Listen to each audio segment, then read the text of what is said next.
Combo Breaker 99, I am back with another video. Alright, y'all, man, boxing's got to do better for me, man. As y'all know, I'm a diehard boxing fan. I've been, loving boxing my whole life for about, should I tell my age? Well, I'll just say for over 3 decades now. And it's one of the sports I've support even to this day.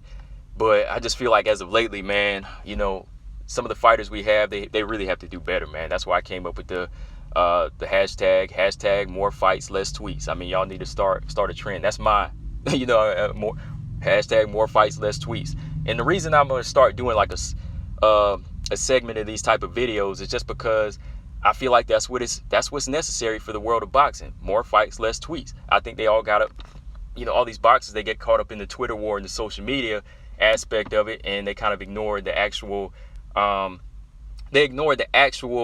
job of getting in the ring and being physical, or going to a fighter's gym and calling them out there, or going to a press conference, or going to their post-fight and calling them out. Everybody's doing it on social media. Same with like bullies now.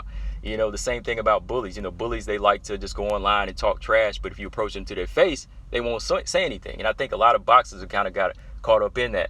And I wanted to talk about that, especially with this fight here, between this potential fight, or this fight that should happen between Charlo and David Benevidaz. And it's just a fight that has been talked about over the past couple months, and when it was brought up, I was kind of excited about it because I felt like, okay, Charlo, he's trying to step it up and take on a big challenge in Benevidaz. He wants to attack the bull that everybody's kind of putting the spotlight on as a very dangerous opponent, which he is.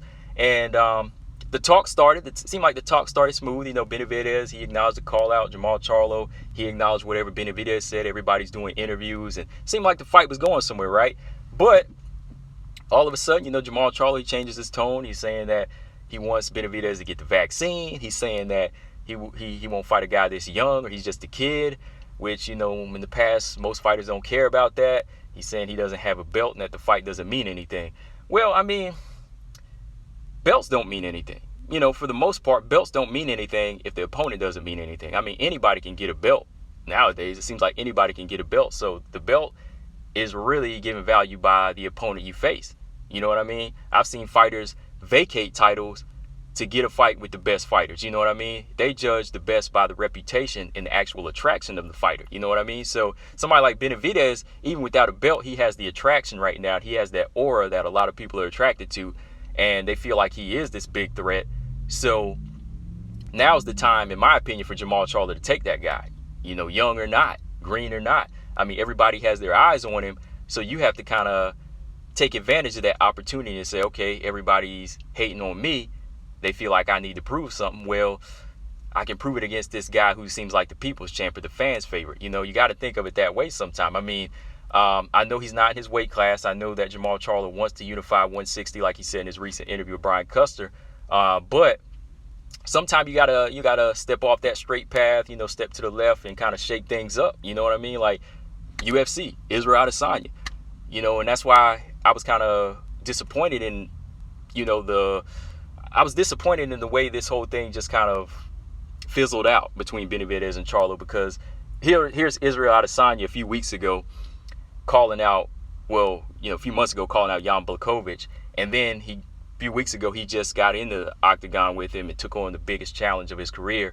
Came up short, but I still had to give the guy so much respect. I had to give Israel Adesanya so much respect for stepping his game up and trying to fight the best. He went to Twitter and said, look, I'll fight Jan Blachowicz. I'll fight John Jones. I don't care. And they acknowledge. And that's as far as their Twitter war goes. It's like signing the actual declaration of war. They use Twitter as a declaration of war. They don't use it as a little platform just to go back and forth and beef, like, some little rap tracks or something. You know what I mean? They actually using it for the declaration of war to say, look, this is the first part. I'm calling you out. Then we're going to sign a contract, find a location, date, boom, fight takes place. So Israel Adesanya, a lot of respect, much respect for him to take on a big challenge in the light heavyweight champion, Jan Blachowicz. Whereas this fight between Benevidaz and Charlo, it seems like it's so hard to get made. I mean, it's only 8 pounds. It's only 8 pounds to go up. I mean, if nobody in the middleweight division wants you, if Triple G doesn't want you, if Canelo doesn't want you, if you don't want to fight Demetrius Andrade or Daniel Jacobs at 168, why not fight Benevidaz? What's the risk of taking on 8 pounds? I mean, if you got the skill set and this guy doesn't have good defense. I mean, after Benevidaz' last fight the other Saturday against Ronald Ellis, Charlo took the social media again. He was like, yo, this guy gets hit a lot. You know, he has no defense. I'm going to knock him out. Don't say you'll knock him out. Don't tell us that. Do it. Go ahead and prove it. You should be licking your chops and trying to sign a contract now. You know what I mean? Like, you'll still keep your belt at win or lose. You'll still keep your belt at middleweight. So why not, just go ahead and take a little recreation fight if it is that and get you some money? Because right now, people don't care about the belt. They just want to see the fight. So the fight stands for something. It will build your reputation up, belt or no belt. Like, if you took on Benevidaz right now with no belt and you beat him, or you lose like a close decision or whatever, I would still give you all the credit in the world. I still give you props all the world. I think a lot of people would become fans of you more so, and they would still become attractions. And that's the thing. A lot of people, a lot of fighters in boxing, they got so hung up on trying to keep their O. O doesn't mean anything if you ain't fighting the best fighters. You know what I mean? It doesn't mean anything if you're not fighting the best fighters. I mean, y'all can keep going to Twitter saying I'm the best because I'm undefeated. You're not the best because you haven't fought the best.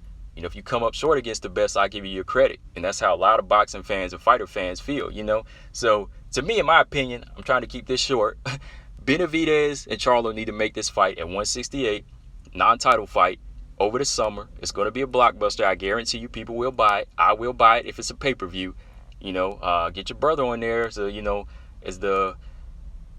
for Undisputed against Brian Castano, Jamel Charlo versus Brian Castano. Make that happen. Another Charlo doubleheader, and I promise that'll make money because I will buy it.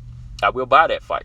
I don't need it. They don't need to have a title. They really don't need to have a title. So yeah, man. My final thoughts though, Charlo, just make this fight happen with Benevidaz. Move up. You walk around at a big weight. You said you walk around 175. Shed that weight. You should have to drain down to 160. So shed that weight. Make the fight. Go in there, show the boxing skills you have against this young kid. Shut everybody up that's been saying that he'll beat you and calling you a duck. So, people got to stop these Twitter wars now, especially in boxing. Like, it's not giving the boxing media and boxing fans a lot to talk about. That's why a lot of people don't want to watch boxing videos. They comment on YouTube and all they say is, this is all talk. There's no such thing as breaking news in boxing right now. Everything that's breaking news in boxing is just he said, she said, or this guy called this guy a B, or this guy called this guy a punk, or this guy's saying, I want this much amount of money. I'm the A side. I'm the B side. No, you're the diva side. That's all you are. A lot of you guys are just divas. I mean, you get paid more than UFC fighters anyway, so why not go ahead and give people the best fights? I mean, if you feel like you are the best fighter, you shouldn't be fearing anybody's skill set or their size or their muscle or their knockout record. That's how I feel about that. But yeah, man, hashtag more fights, less tweets. This is part 1. I'm coming back with part 2. It might sound repetitive, but that's what I got to say, man, about boxing. I mean, boxing's repetitive right now, because we're getting a lot of talk. We haven't had great fights yet. Everything from LFA, UFC, and so on has just been so much more consistent with the best fighting the best. Shout out to John Jones. He's trying to step up to heavyweight right now. He's trying to step up and fight Francis Ngannou. What's that tell you, man?